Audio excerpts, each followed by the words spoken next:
Are you aware that there is an old RTS set on Dune which was made by none other than Westwood Studios and you can't even buy it anywhere? It is called Emperor Battle for Dune, and I'm here to show you not just where to download the original files, but also how to use a fan-made patch called Emperor Launcher, which modifies Emperor Battle for Dune to run on modern systems including Windows 11. This patch includes high-resolution support, being able to play the co-op campaign and even online multiplayer with a direct IP connection, besides the 3 main campaigns and Skirmish vs AI. All the necessary links are in the description below, along with a link to a similar video I made about Universe at War Earth Assault and how to get and play that old gem as well. Who controls Arrakis controls the spice. And who controls the spice controls the universe.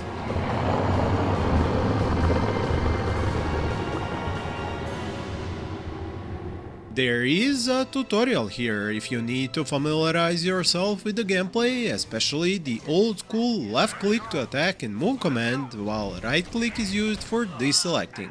Also, don't forget that these old games let you use a tank to crush infantry units with a satisfying audio cue.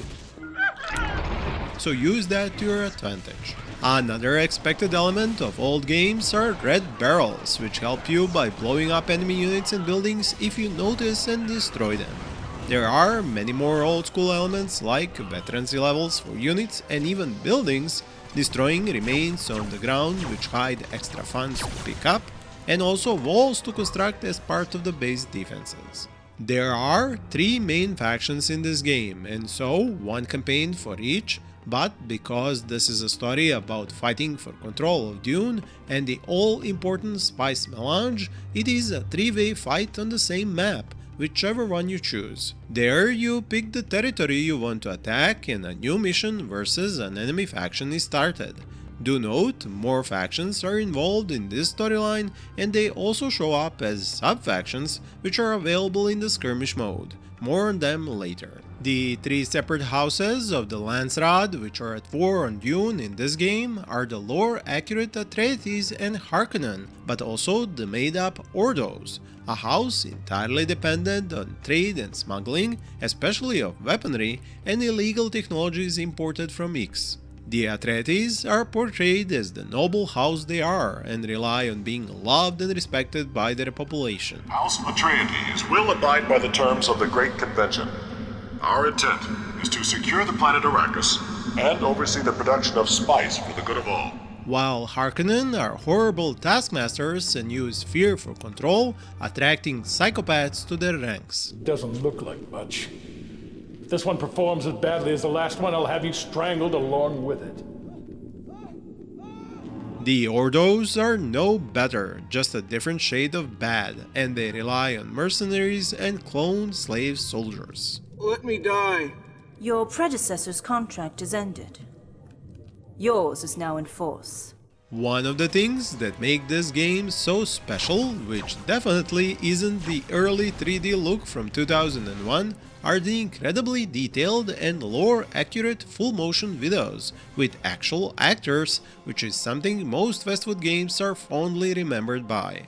They even went to such lengths to add dye to Mentats' mouths because of the sappho juice they drink. Yes, I am that big of a Dune fan and geek. Comment below if you are one too.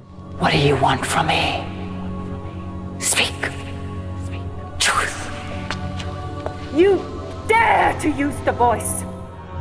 Now, a new war rages. The multiple intros to this game add up to almost 7 minutes and drop you in the middle of some juicy Dune lore. The full motion videos also keep these looking amazing even decades later, because the real actors and these camera shots don't age as badly as CGI ones. There is even a small retro nugget still here, the intro for Command & Conquer Red Alert 2. Mr. President, it's General Carville at the Pentagon on line 5. Man, just watching these and listening to the music triggers so many memories. It has only begun.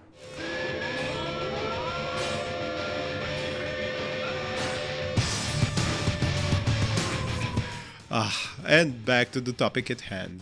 As I mentioned, there are additional factions at play, straight from Dune Lore, and they can be used as sub-houses in the skirmish part of the game to produce their units once you construct the prerequisite buildings at your base.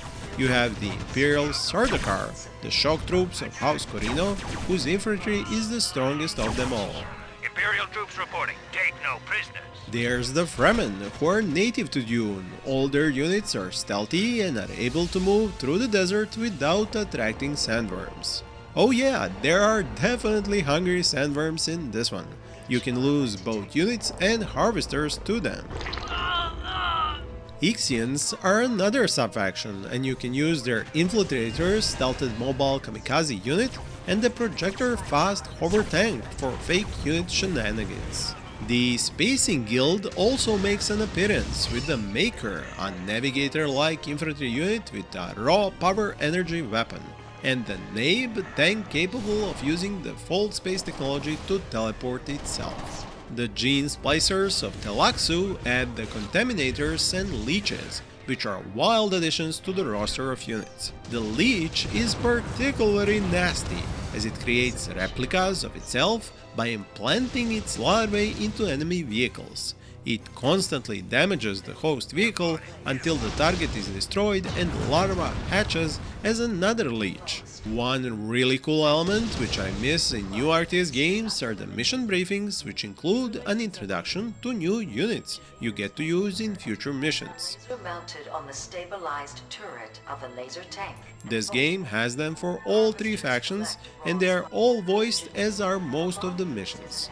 The AI in this game is competent as long as you try to keep to the rules, but if you go cheeky on it and, for example, move your mobile base to an unexpected starting location, you might end up bugging it so it doesn't know where to attack you.